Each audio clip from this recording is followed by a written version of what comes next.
Hi guys, welcome back to the baseline. Thank you so much for joining me again. Now, I don't know whether you guys have felt this or not. You've probably felt it.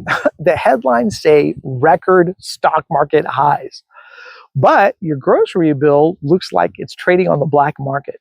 Gas costs more than your gym membership nowadays. And somehow the booming economy still feels like you're sinking in quicksand. And here's the truth that nobody in the financial media wants to really say out loud. The stock market stopped reflecting reality years ago. It's not a mirror anymore. It's almost like a fun house built on cheap money, digital smoke, and decades and decades of political delusion. And when that illusion cracks, when people realize their 401k gains were built on air, that shock wave won't just hit Wall Street. It's going to hit everything: housing, pensions, I mean, democracy itself. Because what's really at risk here? We were taught that the stock market is a reflection of national strength, the economic heartbeat. But right now, that heartbeat's on life support, and the monitor is just playing a rerun. So your paycheck hasn't grown in years, right? And rent is suffocating so many families, and yet Wall Street is out here throwing champagne at the ceiling like it's New Year's Eve 1999. This isn't capitalism anymore. It's casinoism. The chips are digital, the dealers wear central bank logos, and the house, as usual, always wins, right?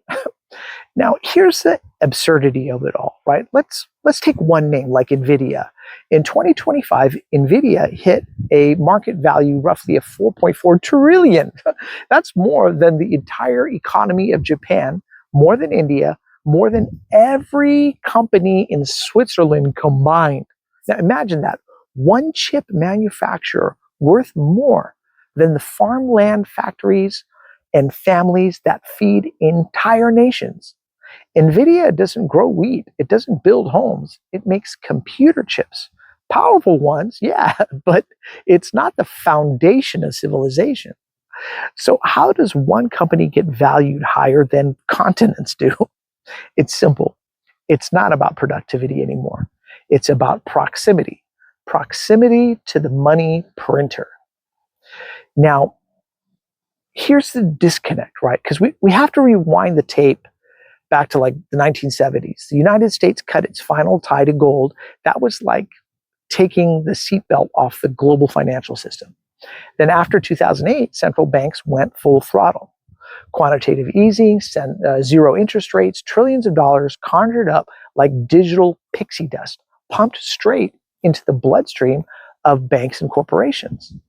Now, they said it was temporary, but like every temporary government policy, it became the new religion.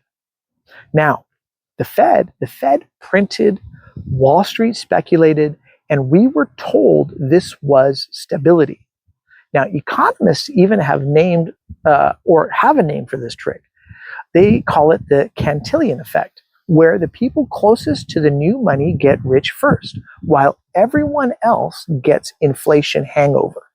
It's like the bartender pouring shots for their friends at the front of the bar. And by the time your drink reaches you, all that's left is melted ice and regret. Those closest to the money printer bought assets, stocks, real estate, corporate debt. The rest of us bought groceries and gas. And surprise, they got richer. We have receipts.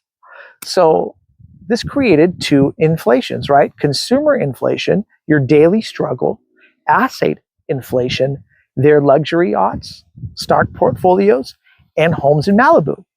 Now, cheap money didn't trickle down. It trickled up, pooled at the top, and drowned the middle class in debt. And because interest rates were near zero, companies didn't have to innovate. They just had to borrow. Corporations started buying back their own shares instead of building new products. So that's like a restaurant burning money to make their Yelp reviews look better. It didn't make the economy stronger. It made it prettier on paper. And that's the illusion, right? The illusion of wealth, not the actual creation of it. There's a big difference. Now, the illusion, and now that illusion, it's starting to run everything, right?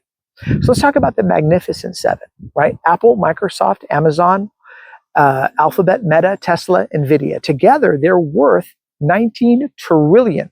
That's more than the combined economies of Germany, Japan, and India combined. So let that sink in, because 7 companies, not 7 nations, are now the beating heart of the global economic market. Now, we don't live in a free market anymore. We live in a centralized market of monopolies. Even professional fund managers are starting to admit it. 91% of them say that United States stocks are completely overvalued. And yet, they keep buying anyway. Because what choice do they really have? The Fed built a system where speculation is the only game in town. Cash is punished, risk is rewarded, and stability, that's for suckers, guys. It's like being trapped in a casino where the exit doors are welded shut. Now, you know the game's rigged, right? But the only way to keep your seat is to keep playing. It isn't about greed anymore. It's about a form of addiction. An addiction to liquidity, an addiction to numbers on screens that mean nothing in real life. Now, meanwhile, we have real wages that are stagnated. Home ownership is starting to collapse, or is collapsing for a while. Young people can't buy the future their parents were promised. And that's a real shame, right? Because we're watching wealth gravity reverse. The closer you are to the top, the more you float. Everyone else falls. Now, when we reground back into reality, here's the thing that comes, right? The illusion has an expiration date. When paper wealth grows faster than real wealth, when finance becomes fantasy, something always snaps.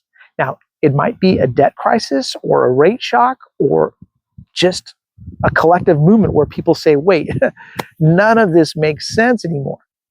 And when that happens, the danger isn't the crash, it's the aftermath.